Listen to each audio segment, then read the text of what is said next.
Au-dessus des puissances, au-dessus des rois, au-dessus de la nature et de la création, au-dessus de tous les plans des hommes sages, bien avant le monde tu existais. Au-dessus des royaumes, au-dessus des trônes.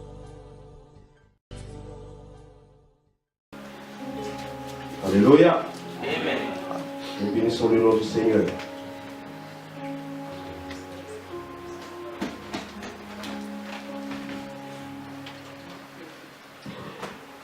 Qui de nous sait ce que le Seigneur attend de lui?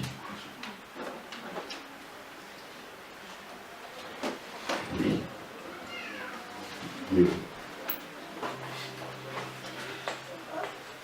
Il y a seulement que deux personnes qui savent ce que le Seigneur attend de nous.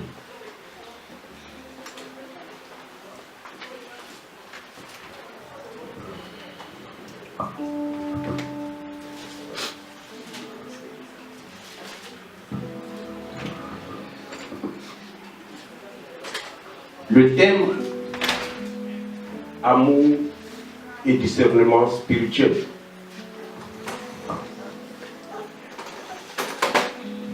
L'amour dont il est question ici, ce n'est pas l'amour entre l'homme et la femme, mais c'est l'amour de Dieu. C'est l'amour de Dieu.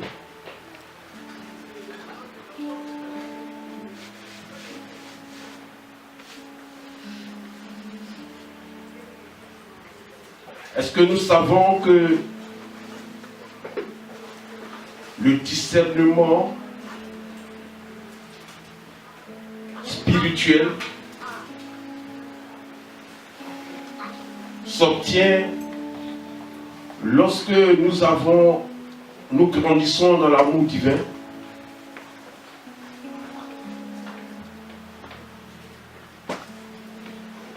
Oui, bien-aimés dans le Seigneur.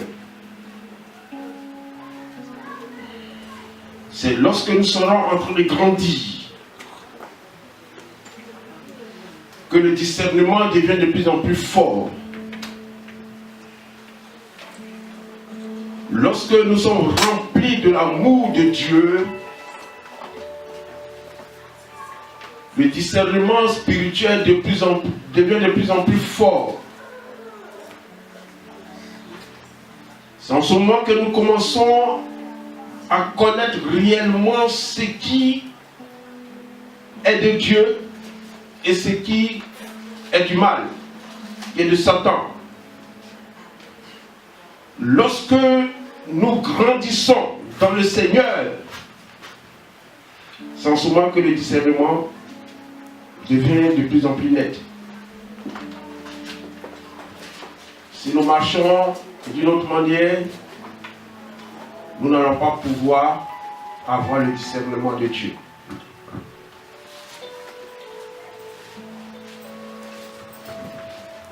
Hébreux chapitre 5,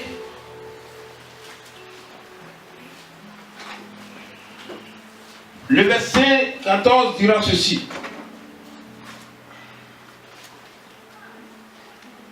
Mais la nourriture solide est pour les hommes faits, pour ceux qui, par l'usage, ont le sens exercé au discernement du bien et du mal.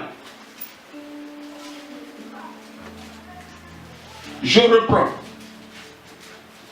Mais la nourriture solide est pour les hommes faits, pour ceux qui, par l'usage, ont le sens exercé au discernement du bien et du mal.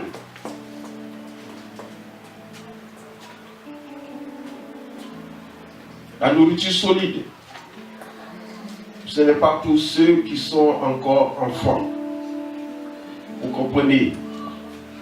La nourriture solide, ce n'est pas ceux qui sont pour les bébés. Nous avons des enfants ici, nous avons les jumeaux, nous avons le petit qui dort. La maman, les parents ne vont pas s'hasarder à leur donner des os à croquer. Vous comprenez? Ils ne mangeront pas ces os-là. Parce qu'ils n'ont pas les dents pour pouvoir manger ces os. Ils n'ont pas tout ce qu'il faut pour pouvoir manger une nourriture pimentée, par exemple. Tu leur donnes le piment, c'était comme si tu veux tuer l'enfant. C'est lui supporter. Mais on ne donnera pas le piment à un enfant. Un enfant. C'est la même chose chez Dieu. Il y a des choses que tu dois connaître. Des choses que tu dois connaître. Mais tant que tu es encore bébé spirituel, Dieu se préserve de ne pas te faire connaître ces choses. Vous comprenez? C'est ça. C'est pour les hommes qui sont faits. Les hommes spirituellement mûrs. La nourriture solide est pour les hommes qui sont spirituellement mûrs. Les hommes qui ont le sens exercé pour pouvoir discerner ce qui est bien et ce qui est mal. Donc, comme je l'ai dit tout à l'heure, si tu es encore enfant, tu peux être entraîné par beaucoup de doctrines. Telle doctrine arrive, tu es là-bas. Une autre doctrine sort de quelque part, tu vas là-bas. Donc tu es ballotté comme ça. Parce que tu n'es pas encore assis sur quelque chose. Tu flottes. Et on peut te prendre, on fait ce qu'on veut de toi. Tu es ballotté, ballotté, ballotté. Qu'est-ce que Dieu attend de chacun de nous? Prenons Éphésiens chapitre 4.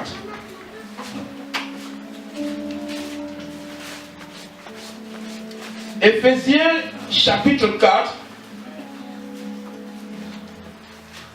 versets 11 à 15. Versets 11 à 15.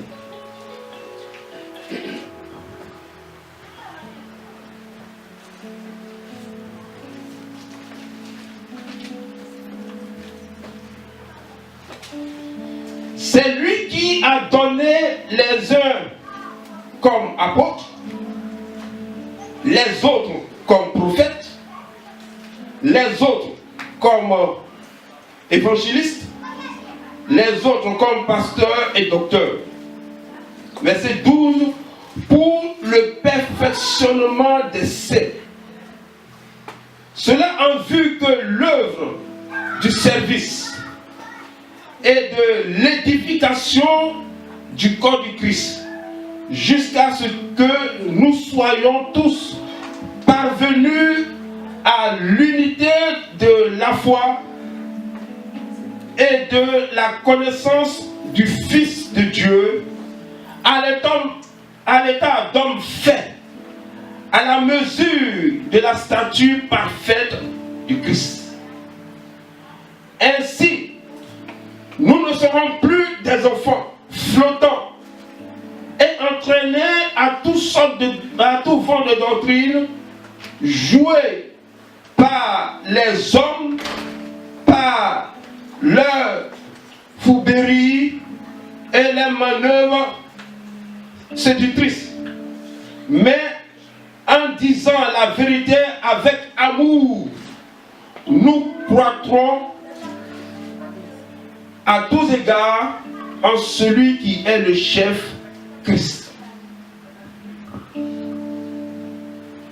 Je vous ai demandé tout à l'heure qui sait ce pourquoi le but de Dieu pour lui. Lorsque nous venons au Seigneur, nous sommes d'abord des bébés spirituels. Et ces bébés que nous sommes, il y a des choses que nous ne pouvons pas connaître. Et Dieu, sachant cela, a choisi parmi des hommes qui sont faits, des hommes qui ont une certaine connaissance pour pouvoir encadrer ces bébés-là. L'évangéliste a pour rôle d'aller dans le monde, aller pêcher des hommes. Comme l'a dit à Pierre, je te ferai pêcheur d'hommes. L'évangéliste va prêcher la bonne nouvelle. Personnes qui vont accepter cette bonne nouvelle-là. Et quand ces personnes arrivent, tu ne peux pas commencer déjà à leur dire certaines choses. Il faut, comme un enfant commence à lire, on commence à lui donner les lettres A, B, C, D. On commence à faire connaître ces lettres à l'enfant.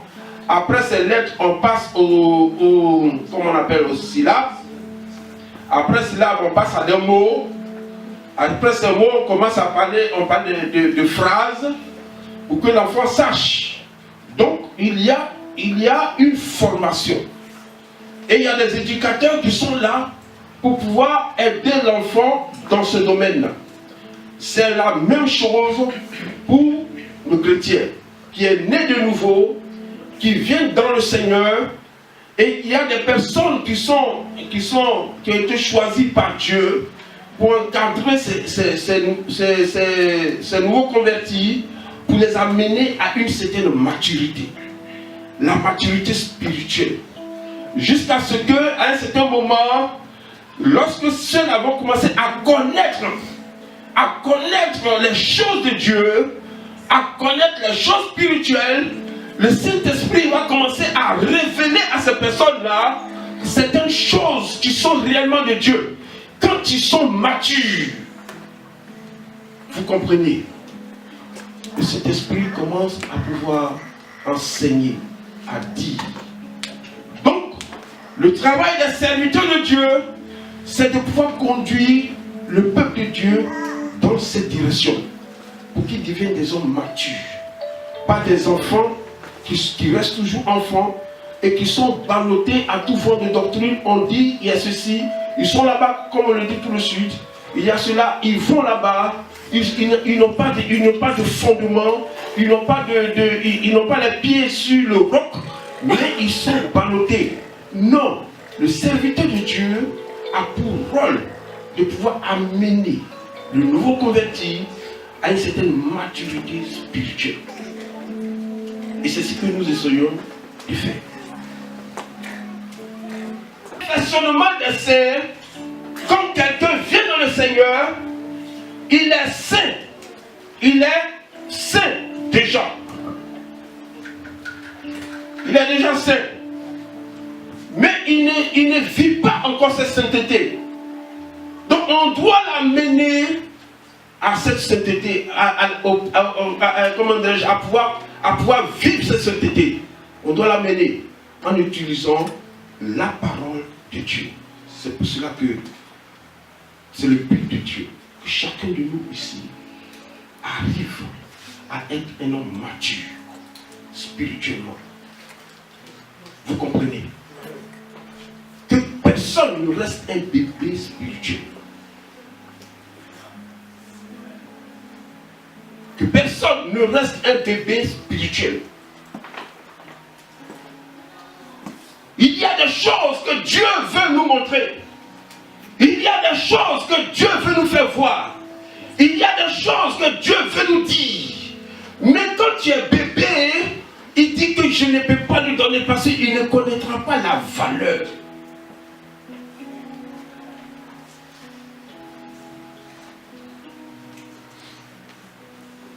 Il ne connaîtra pas la valeur. Il va prendre ça. Il va jouer avec. Je ne parle pas ici des dons spirituels. Tu peux être un bébé spirituel, mais si tu as le don spirituel, tu vas jouer avec, tu ne connais pas la valeur. Tu feras beaucoup de choses, mais toi-même, ta vie ne reflète pas la gloire de Dieu. Et tu deviens du coup quelqu'un, au lieu de glorifier Dieu par sa vie, par son comportement, quelqu'un qui va amener les autres à pouvoir même haïr Dieu. On dit, mais si Dieu est capable de pouvoir utiliser des gens comme ça, qui n'ont pas une vie et puis qui vivent n'importe comment, alors tu es en train de bafouiller le nom du Seigneur. Et c'est ce genre de personne que le Seigneur a dit, je n'étais jamais connu. Le jour où il va se présenter, je n'étais jamais connu, vous qui commettez l'iniquité. On a chassé des démons en ton nom, on a fait des trucs. Oui, tu l'as fait ça à mon nom, parce que j'aime la personne. Je te donne de pouvoir le faire, tu l'as fait, mais ta vie ne reflète pas ma gloire. Je n'étais jamais connu. Donc le but de Dieu, c'est pour que nous parvenions à une certaine maturité spirituelle. Allons-y à partir du verset 6. Il dira ceci. Cependant, c'est une sagesse que nous prêchons parmi les parfaits. Sagesse qui n'est pas de ce siècle, ni des princes de ce siècle, qui vont être réduits à l'impuissance. Verset 7. Nous prêchons la sagesse de Dieu, mystérieuse et cachée, que Dieu avait prédestinée avant les siècles pour notre gloire. Aucun des princes de ce siècle ne l'a connu, car s'il l'avait connu, il n'aurait pas crucifié le Seigneur de gloire. Mais c'est comme il est écrit, ce que l'œil n'a pas vu, ce que l'oreille n'a pas entendu, ce qui n'est pas monté au cœur des hommes, tout ce que Dieu a préparé pour ceux qu'il aime. Ce que Dieu a préparé pour ceux qui aiment. Une connaissance. C'est pour cela que vous ne devez pas rester comme ça. Il faut grandir spirituellement. Dieu a préparé des choses. L'apôtre Paul ici dit que c'est une sagesse. Elle est mystérieuse. Le monde ne peut pas le connaître. Le monde ne peut pas connaître cette sagesse-là. Mais Dieu a réservé ça à chacun de nous ici. Cette connaissance, cette sagesse, Dieu a réservé ça à chacun de nous. Verset 10. À nous, Dieu nous l'a révélé par l'Esprit, car l'Esprit sonde tout, même les profondeurs de Dieu. Qui est donc parmi les hommes? Qui donc parmi les hommes c'est ce qui concerne l'homme, si ce n'est l'esprit de l'homme qui est en lui?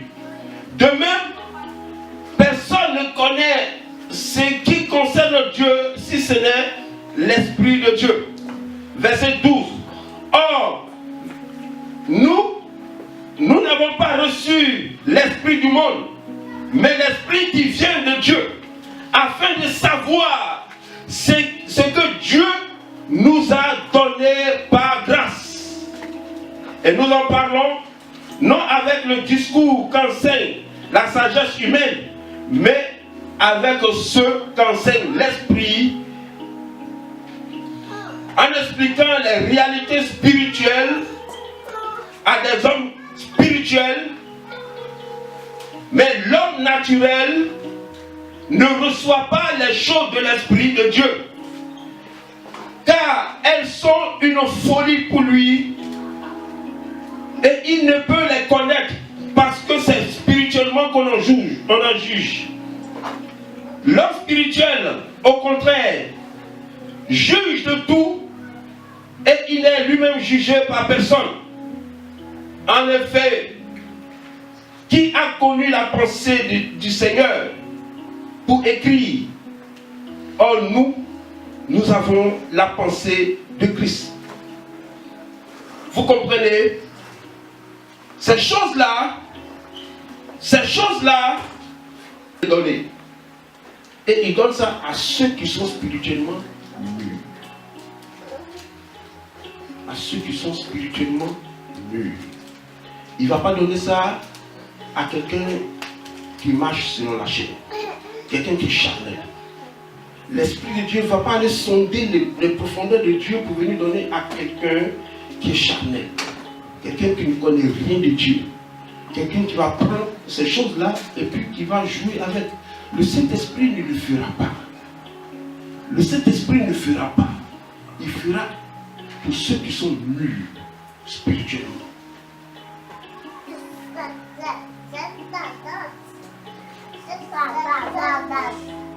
Amen. Amen. Tu peux recevoir les choses, la profondeur de Dieu. Si les gens comme Paul ont reçu ça et ils ont mis ça sur écrit, c'est pour que nous puissions bénéficier. Mais ça ne doit pas rester comme ça. Tu ne vois pas quelqu'un seulement qui va marcher comme ça et puis qui ne connaît rien de Dieu. Il faut aimer Dieu pour que son amour, ce qui est de lui, puisse se manifester en toi. Il faut aimer Dieu. Et celui qui aime Dieu, il va commencer à chercher. Il va commencer à chercher. Il sera toujours dans les Écritures. Il sera toujours à méditer la parole. Il sera toujours en train de méditer la parole pour pouvoir bénéficier des choses de Dieu. Allons-y avec le même 1 Corinthiens chapitre 3 à partir du verset 1. Il a dit: pour moi, frère, ce n'est pas comme à des hommes spirituels que j'ai dû vous parler, mais comme à des hommes charnels, comme à des enfants en Christ.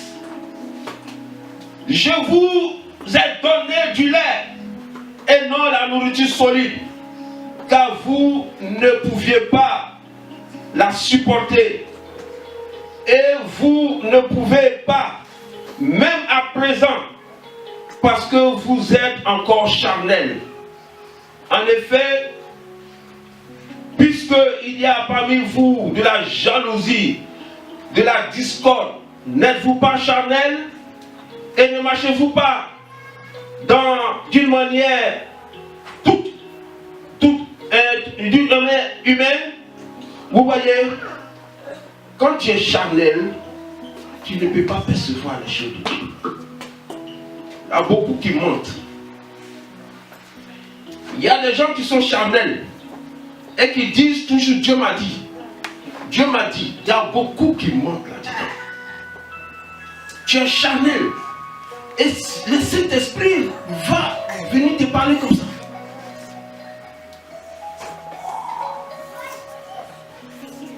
Tu es charnel.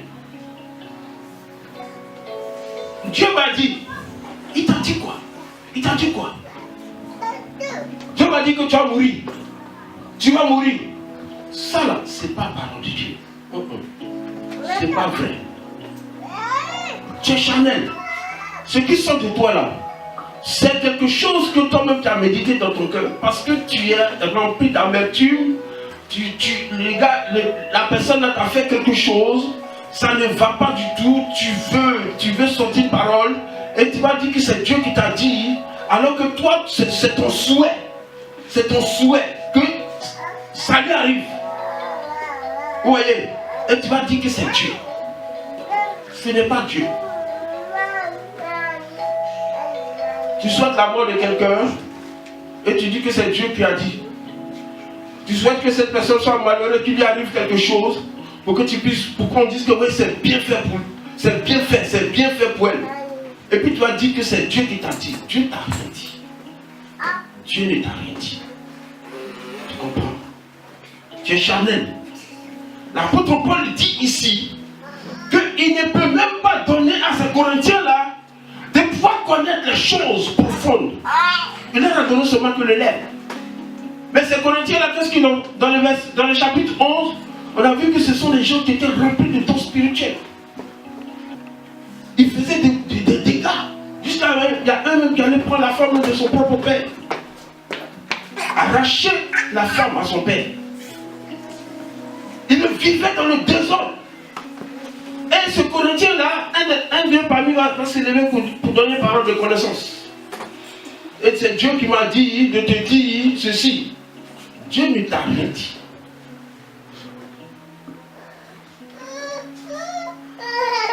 Soyons clairs. Le Saint-Esprit de Dieu est saint. Il sait que tu es charnel, il ne te dira rien du tout. Rien, rien. S'il te parle, c'est pour toi-même, pour que tu puisses changer. Parce que Dieu veut que tu changes. Il veut que tu ailles de perfection en perfection. Il veut que tu te dépouilles des œuvres mortes. Il va t'indexer sur des choses. Mais ce n'est pas pour que toi tu demeures comme ça, hein, et puis il va parler à quelqu'un d'autre. Il doit d'abord toi-même faire ton travail. Travailler avec toi d'abord. Il doit te libérer. Donc laisse les autres là. Change toi-même de vie. Change. Change. Ça commence par là. Que nous devenons des hommes faits. Des hommes matures. Spirituellement. Des hommes matures.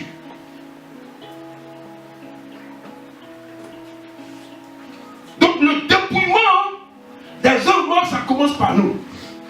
Le Seigneur a dit, il faut ôter d'abord la poutre qui est dans ton œil, avant de voir ce qui est dans l'autre, la paille qui est dans l'œil de l'autre.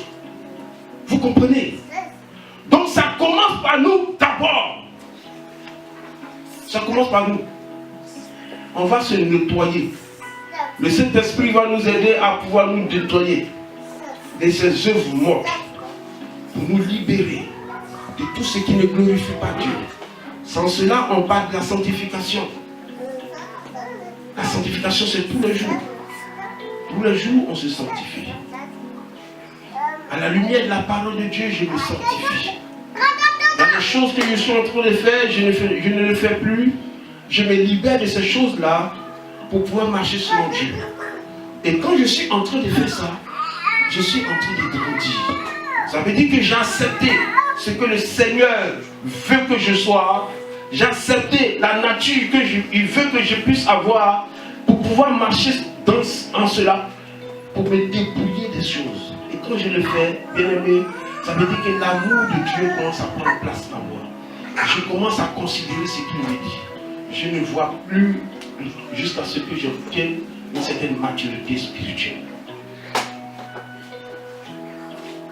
Et c'est à partir de cette maturité spirituelle que le Saint-Esprit va commencer à sonder les profondeurs de Dieu, parce qu'il sait que je suis capable de pouvoir maintenant recevoir les choses solides qui viennent de Dieu. Amen.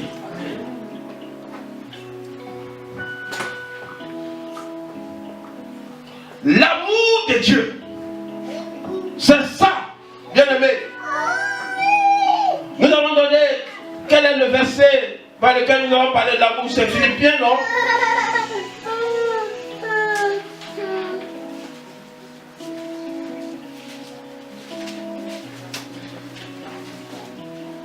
Jésus lui-même a dit à ses disciples qui étaient autour de lui.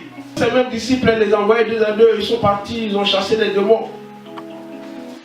Mais avant de partir, il a dit, il y a beaucoup de choses à vous dire. Mais vous ne pouvez pas les supporter maintenant. Vous comprenez? Parce qu'ils savaient qu'ils étaient encore charnels.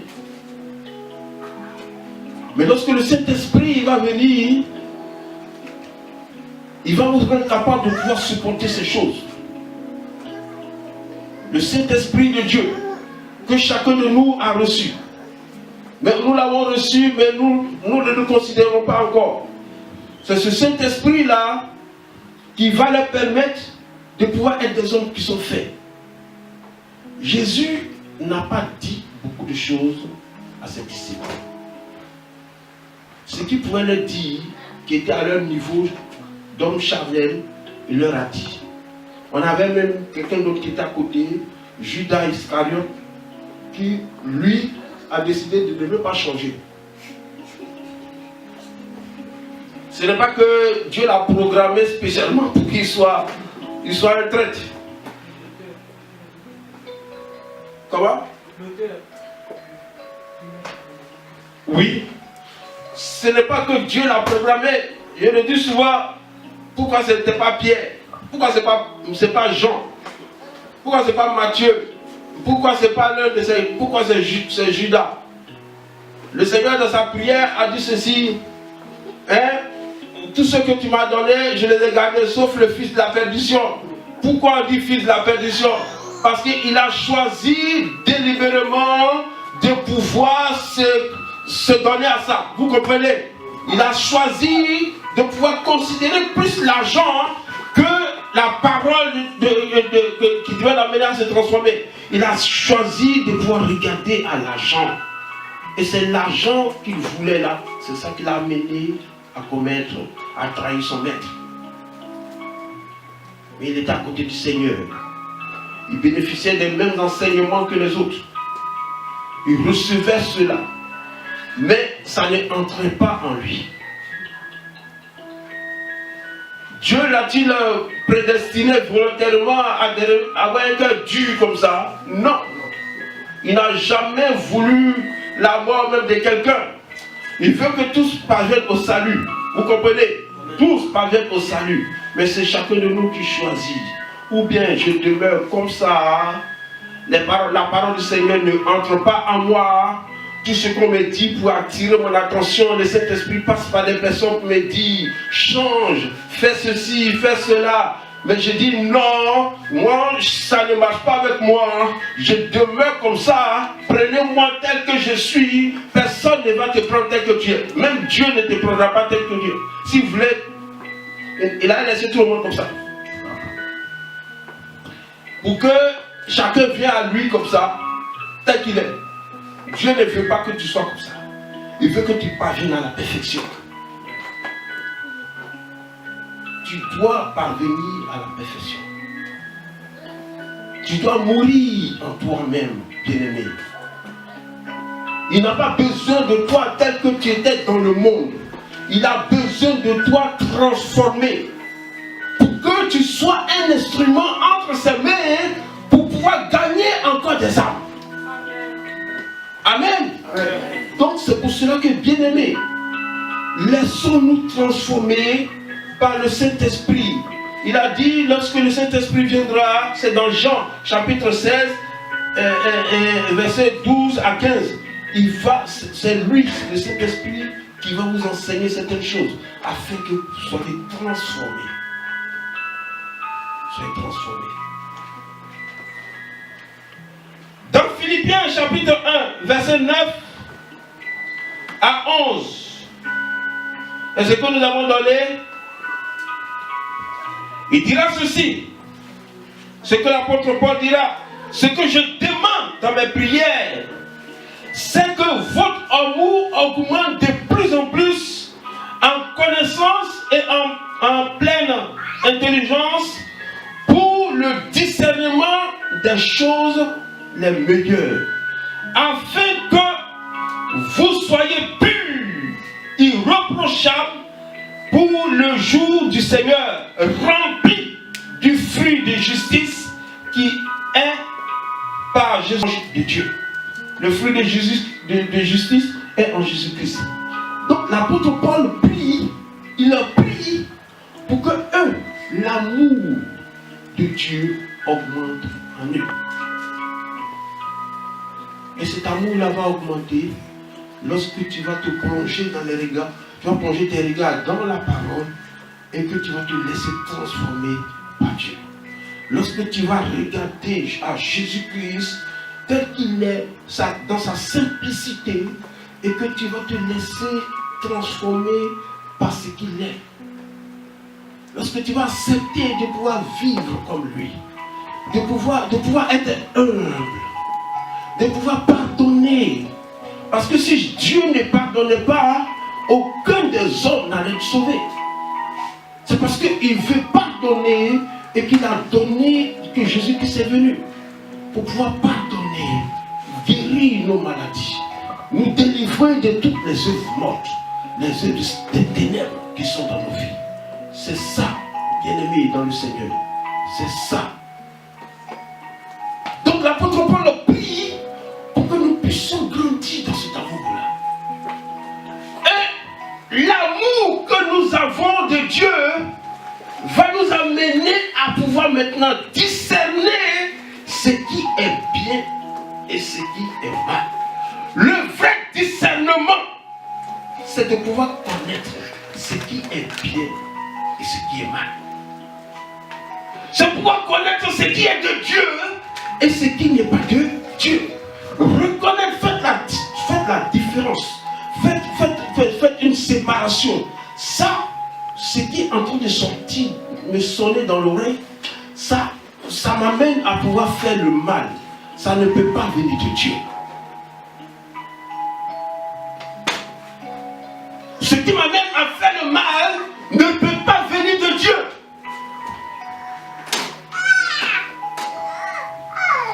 Vous comprenez? Nous avons souvent des choses qui sortent dans nos pensées, dans notre esprit, dans nos cœurs. On est tellement fâchés. Ça, je veux même aller même tuer. Et ça, je dis, tu es là comme ça, et puis tu prophétises la mort de quelqu'un. C'est un mensonge. Ça ne vient pas de Dieu. Si ça ne vient pas de Dieu, ça vient de qui? Ça vient du diable. Donc l'amour que tu vas avoir de Dieu, c'est cet amour-là qui va t'amener à pouvoir discerner. Parce que Dieu ne parle pas comme ça.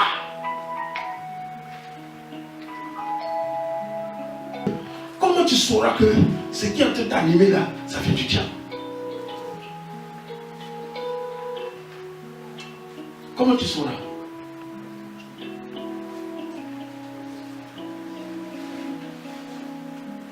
Ton comportement là, ce comportement là, comment tu sauras que si tu ne connais pas ce qui est de Dieu? C'est pour cela que l'apôtre Paul a dit, je vais faire le bien, mais il y a une autre loi qui est attachée à mes membres, qui m'amène à faire le mal. Ça y est, en tous, nous sommes tous tenus par cette pensée-là, de pouvoir pécher tous les jours. Ça monte dans notre cœur. Ça monte dans notre cœur. Ça monte dans notre cœur. Mais le Seigneur dit, toi, domine.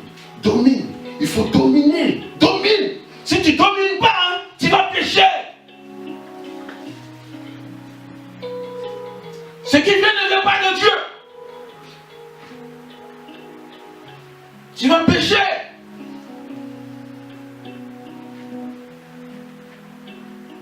Parce que ça t'amène à faire le mal. Le Seigneur dit, je mets la vie et la mort devant toi. Mais toi, choisis la vie. Parce que là, il y a un choix à faire, bien-aimé. Il y a un choix. Mais si tu n'as pas le discernement, tu ne sauras même pas que l'ennemi est quelque part, par sa ruse, veut t'amener à pécher.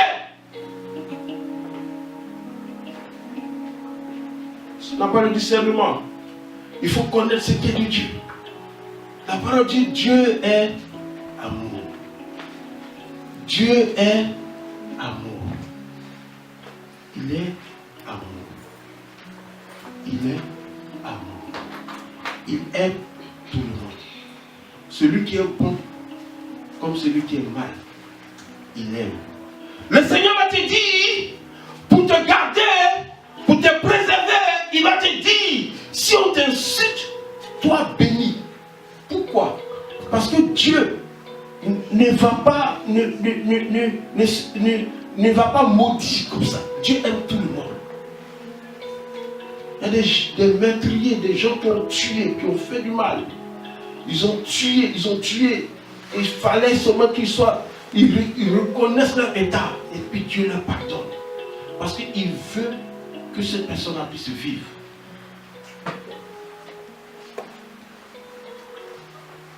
l'exemple de celui qui était à la croix avec le Seigneur Jésus-Christ. Qui a reconnu son état. Le Seigneur lui a dit, en vérité, aujourd'hui même, tu seras au paradis avec moi. Parce qu'il a reconnu son état. Il a fait une repentance. Dieu a pardonné ses fautes. Vous comprenez? Donc il y a un choix. Il faut reconnaître ton état et accepter ce qui est de Dieu. Caïn a refusé. Il dit non. Non. Et il a tué son frère. Et le mal, le sang de son frère a commencé à crier. Dieu lui a demandé, pourquoi tu as fait ça? Pourquoi tu as fait ça? Il paraphrase. La malédiction a suivi Caïn. Caïn a péché. Délibérément, même si le diable a mis cette pensée en lui de pouvoir commettre ce meurtre, mais il a choisi de pouvoir commettre. Le diable pour lui c'est déjà scellé depuis. Lui, il va mourir, il sera en enfer.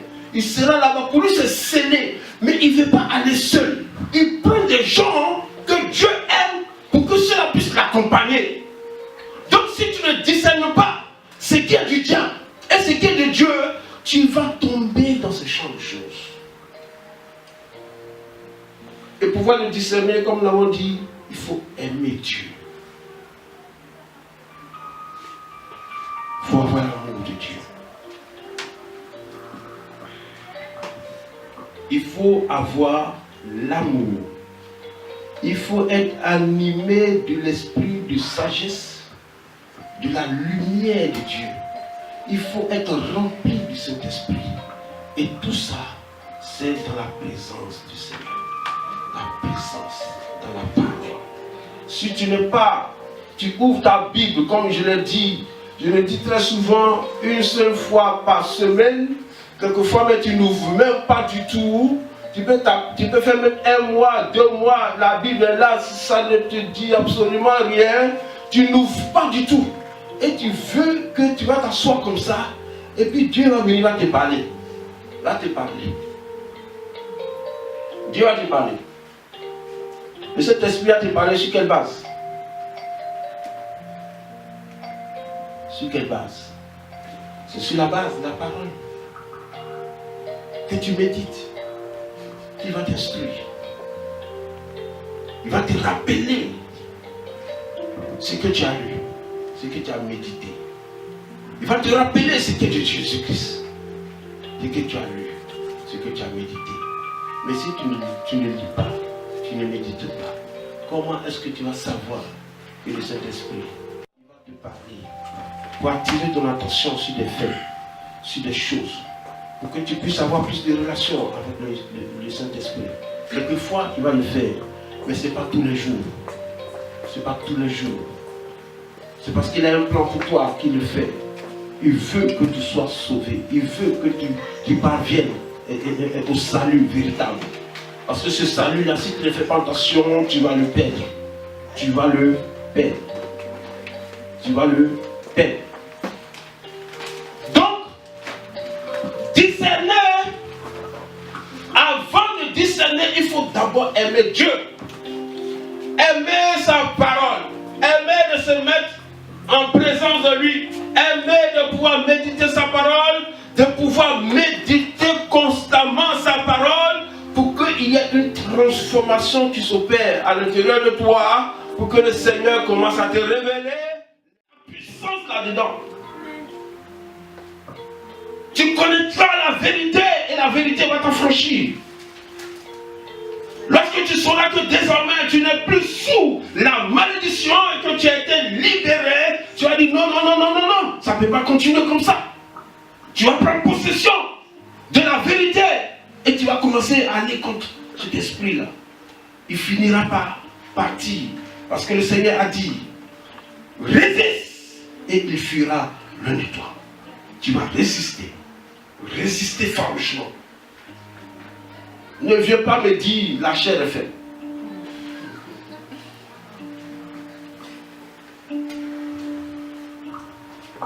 Oui, oui, mais je n'arrive pas. Tu peux. Tu peux. Je peux tout par celui qui me fortifie. Amen. Amen. Tu peux. Résiste.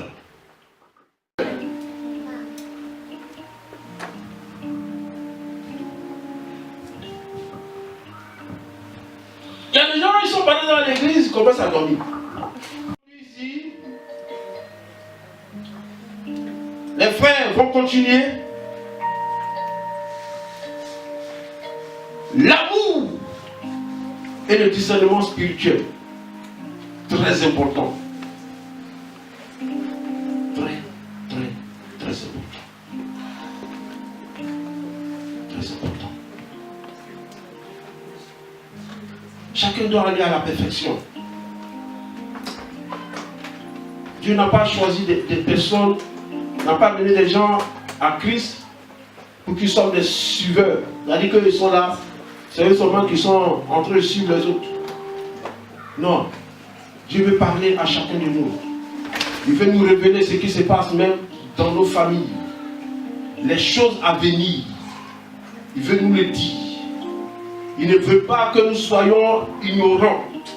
Mais il veut que nous soyons déjà, nous sachions ces choses-là. Il a réservé ça pour chacun de nous. Mais il veut que nous soyons matures. La maturité spirituelle, ça vient au fur et à mesure. Par-dessus tous les trésors de la terre, rien ne peut mesurer ta valeur. Crucifié, seul abandonné, tu as souffert, méprisé,